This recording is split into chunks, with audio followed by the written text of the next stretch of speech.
नमस्कार, मैं Pankaj Kumar, assistant professor history, DAV PG college Siwan. मैं आज आप लोगों से Firoz Shah Tughlaq theory of kingship, Firoz Shah Tughlaq का राजत्व सिद्धांत पर चर्चा करूंगा। फिरोज शाह तुगलक का राज्यारोहण अत्यंत विपरीत परिस्थितियों में हुआ। फिरोज शाह तुगलक के समक्ष अनेक कठिनाइयां थीं। पहला, राज्य में सर्वत्र अव्यवस्था फैली हुई थी। दूसरा, मोहम्मद बिन तुगलक की तार्किक एवं बुद्धिवादी नीति से असंतुष्ट उलेमा वर्ग की मौजूदगी। तीसरा, बर्खास्त सैनिकों में असंतोष। चौथा, अमीरों का असंतुष्ट एवं विरोधी रवैया। पांचवा, राजकोष की दयनीय हालत। छठा, फिरोज शाह तुगलक के सत्ता प्राप्ति में उलेमा वर्ग और अमीर वर्ग का सहयोग, फलतः उन्हें संतुष्ट रखने की चुनौती। सातवां, फिरोज शाह तुगलक के एक हिंदू स्त्री से उत्पन्न होने के कारण स्वयं को कट्टर मुस्लिम दिखाने की बाध्यता।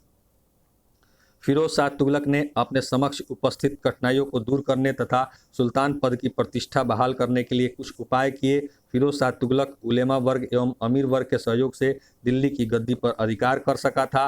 अतः फिरोज शाह तुगलक उलेमा वर्ग एवं अमीर वर्ग के शक्ति एवं प्रभाव से परिचित था। वह जानता था कि इनकी अवहेलना कर वह शांतिपूर्ण ढंग से शासन नहीं चला सकता। अतः फिरोज शाह तुगलक ने विभिन्न वर्गों के प्रति तुष्टीकरण की नीति अपनाने का निश्चय किया। साथ ही वह कल्याणकारी कार्यों को करके सभी वर्गों के असंतोष को दूर करना चाहता था। इसलिए कई विद्वान फिरोज शाह तुगलक को एक कल्याणकारी निरंकुश शासक कहते हैं। फिरोज शाह तुगलक के राजत्व सिद्धांत के प्रमुख तत्व हैं: पहला, विभिन्न वर्गों के प्रति तुष्टीकरण की नीति। दूसरा, कल्याणकारी कार्य। तीसरा, धार्मिक कट्टरता की नीति। चौथा, निरंकुशता के प्रभाव में कमी। पांचवा, उलेमा एवं शरीयत को महत्व। छठा, आर्थिक सुधार। मोहम्मद बिन तुगलक की नीतियों से अमीर वर्ग को नुकसान हुआ था। फिरोज शाह तुगलक ने इनके प्रति तुष्टीकरण की नीति अपनाई। फिरोज शाह तुगलक ने अमीरों को सुविधाएं प्रदान कर अपने पक्ष में करके सल्तनत को स्थायित्व प्रदान करने की कोशिश की। इस संबंध में उसने अमीरों को जागीरें, वेतन एवं उन्हें दी जाने वाली अन्य सुविधाएं बढ़ा दी। उसने जागीरदारी प्रथा को पुनः प्रारंभ किया। अमीर वर्ग को वंशानुगत स्वरूप प्रदान किया। इन कार्यों से फिरोज शाह तुगलक को अमीर वर्ग का भरपूर सहयोग एवं समर्थन मिला। अमीरों के प्रति तुष्टीकरण की नीति के कारण फिरोज शाह तुगलक ने प्रशासनिक ढांचे को कमजोर कर दिया। वंशानुगत तत्व पर बल देने के कारण योग्य अमीरों के दरबार में आने पर अंकुश लगा। फिरोज शाह तुगलक के शासनकाल में व्यापक भ्रष्टाचार था। उसके अधिकांश अफसर रिश्वतखोर थे। सरकारी पदों का दुरुपयोग भी बढ़ गया था। फिरोज शाह तुगलक के शासनकाल में सुल्तान की निरंकुशता भी पूर्ण रूप में बनी नहीं रह सकी। तुष्टीकरण की नीति ने सुल्तान की स्थिति को कमजोर किया। फिरोज शाह तुगलक ने उलेमा वर्ग के प्रति भी तुष्टीकरण की नीति अपनाई। वस्तुतः मोहम्मद बिन तुगलक की नीतियों ने उलेमा वर्ग को जन सामान्य के धरातल पर ला दिया था। प्रशासनिक कार्यों में उनकी कोई भूमिका नहीं थी तथा उलेमा वर्ग के न्याय विभाग में आधिपत्य को भी मोहम्मद बिन तुगलक ने समाप्त कर दिया था।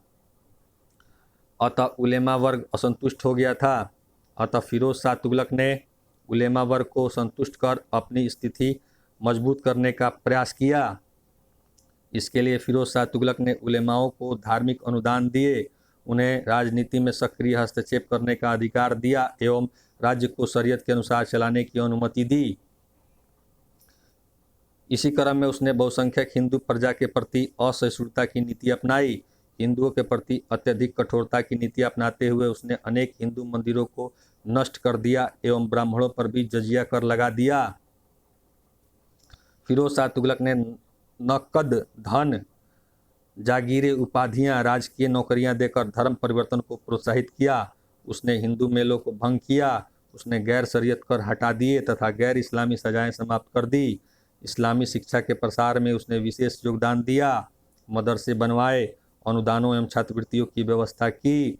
स्वयं को खलीफा का नायब प्रतिनिधि घोषित करने वाला फिरोज शाह तुगलक सल्तनतकालीन प्रथम शासक था। अपने शासनकाल के प्रथम 6 वर्षों में उसने मिस्र के खलीफा से 2 बार अपने सुल्तान पद की स्वीकृति एवं खिलअत प्राप्त किया। उसने सिक्कों पर खलीफा का नाम उत्कीर्ण करवाया। फिरोज शाह तुगलक ने खुतबे में भी सुल्तान के नाम के साथ खलीफा का उल्लेख किया। इन कार्यों से फिरोज शाह तुगलक को उलेमा वर्ग का पर्याप्त सहयोग एवं समर्थन मिला, परंतु फिरोज शाह तुगलक ने उलेमाओं को प्रशासन में भागीदार बनाकर तथा शरीयत एवं इस्लाम के सिद्धांतों को अपने राज्य की नीति का आधार बनाकर प्रशासन के विशुद्ध राजनीतिक हितों को नज़रअंदाज कर दिया। राज्य के सभी निर्णयों में उलेमाओं का हस्तक्षेप होने लगा। अतः उलेमाओं के हित तो पूरे हुए किंतु शासन की आवश्यकताएं अधूरी रही। वस्तुतः शासन को चलाने के लिए उसका व्यापक सामाजिक आधार होना जरूरी होता है, किंतु अब यह आधार संकीर्ण हो गया। फिरोज शाह तुगलक को सैनिक असंतोष विरासत में प्राप्त हुआ था। अतः इस असंतोष को दूर करने के लिए उसने सैनिकों के प्रति भी तुष्टीकरण की नीति अपनाई।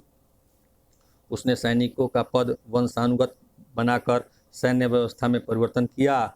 उसने सैनिकों को नकद वेतन के बदले भूमि प्रदान किया। उसने शरीयत के अनुसार युद्ध में प्राप्त लूट के धन खुम्स का 4/5 भाग सैनिकों को देने का प्रावधान किया। फिरोज शाह तुगलक ने सैन्य पद को वंशानुगत बनाकर सैन्य संगठन को जर्जर कर दिया। सैन्य अभियान के प्रति कोई विशेष रुचि न रखने के कारण सेना में गति एवं युद्ध संचालन का कौशल क्षीण हो गया। फिरोज शाह तुगलक का शासनकाल दासों की असामान्य भर्ती के लिए उल्लेखनीय है। उसके समय दासों की संख्या 1,80,000 थी। इन दासों को प्रशिक्षित करके विभिन्न कार्यों में लगाया गया। फिरोज शाह तुगलक ने दासों के प्रति उदार नीति अपनाई। उसने दासों के लिए एक अलग विभाग दीवाने बंदगान की स्थापना की। मोहम्मद बिन तुगलक की नीतियों से किसान वर्ग असंतुष्ट था। अतः किसान वर्ग को संतुष्ट करने के लिए फिरोज शाह तुगलक ने मोहम्मद बिन तुगलक द्वारा दिए गए तकाबी ऋणों को माफ़ कर दिया। उसने विभिन्न करों को समाप्त कर शरीयत के अनुसार केवल 4 कर खराज, जकात, खुम्स और जजिया लगाए। इसके अतिरिक्त फिरोज शाह तुगलक ने सरकारी नहरों से सिंचाई किए जाने वाले क्षेत्र से सिंचाई कर हक ए सर्ब भी उलेमाओं से परामर्श करने के बाद लगाया। फिरोज शाह तुगलक ने राजत्व को कल्याणकारी रूप प्रदान किया। उसने अपने राज्य के दरिद्र, अनाथ और असहाय लोगों को आर्थिक सहायता प्रदान की तथा अविवाहित लड़कियों के विवाह हेतु आर्थिक सहायता प्रदान की। उसने बेरोजगारों को रोजगार देने, रोगियों को मुफ्त उपचार देने, निर्धनों को मुफ्त भोजन देने, यात्रियों को सुख सुविधा प्रदान करने के उपाय किए। फिरोज शाह तुगलक ने अनेक नए भवनों एवं नगरों का निर्माण करवाया। उसने अनेक पुलों, जलाशयों, सरायों, नहरों, उद्यानों, मस्जिदों, मकबरों, मदरसों, अस्पतालों, सड़कों का निर्माण करवाया। यद्यपि इन कल्याणकारी उपायों का रूप सीमित था, फिर भी ये महत्वपूर्ण थे। पहली बार फिरोज शाह तुगलक ने यह धारणा प्रस्तुत की कि राजा के कर्तव्य केवल राज्य की रक्षा, उसके क्षेत्रों के विस्तार और आंतरिक सुव्यवस्था बनाए रखने तक ही सीमित नहीं है, बल्कि उसे प्रजा को राहत पहुंचाने और उसके कल्याण के लिए भी निश्चित उपाय अनिवार्य रूप से करने हैं। फिरोज शाह तुगलक के राजत्व पर उलेमा वर्ग का प्रभाव स्पष्ट दृष्टिगोचर होता है। अमीर वर्ग भी प्रभावशाली भूमिका में था। सरकारी पदों को वंशानुगत करने, जागीरदारी प्रथा पुनः प्रारंभ होने तथा व्यापक भ्रष्टाचार ने प्रशासनिक एवं सैनिक दक्षता में कमी उत्पन्न कर दिया। अमीर वर्ग एवं उलेमा वर्ग को शक्ति प्रदान करने से सुल्तान की निरंकुशता में कमी आई। यद्यपि कल्याणकारी कार्य से सुल्तान पद की प्रतिष्ठा में वृद्धि हुई, परंतु फिरोज शाह तुगलक की तुष्टीकरण की नीति ने दिल्ली सल्तनत के पतन में महत्वपूर्ण भूमिका निभाई। धन्यवाद।